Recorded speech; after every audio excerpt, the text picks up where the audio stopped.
पे काशी में मिलब के, मिलब कैलाश पे काशी में मिलब के। शिव गुरु आई तोहरे कोनो आवास पे काशी में मिलब के, मिलब कैलाश पे काशी में मिलब के। सपना सजौले बानी मनवा में खूब हो, सपना सजौले बानी मनवा में खूब हो। तोहके बेलपाती देनी नंदी के दूब हो, तोहके बेलपाती चढ़ौनी नंदी के दूब हो।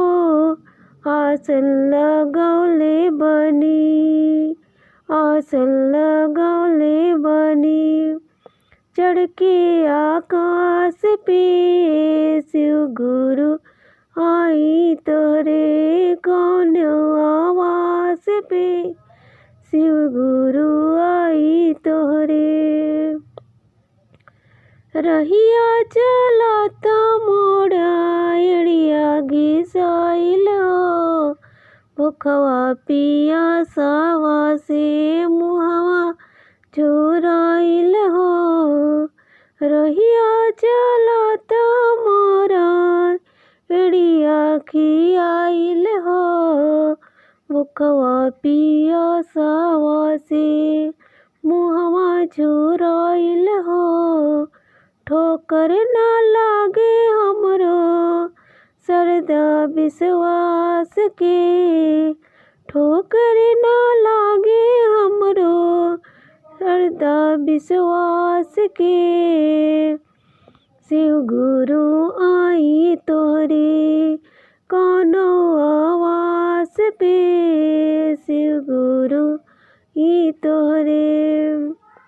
भक्ति के जल बिना तरसे सुराही हो, भक्ति के जल बिना तरसे सुराही हो। दे दी सगरवा से एक बूंद चाही हो, सब शिष्यन के राखब रौर लाज विश्वास के।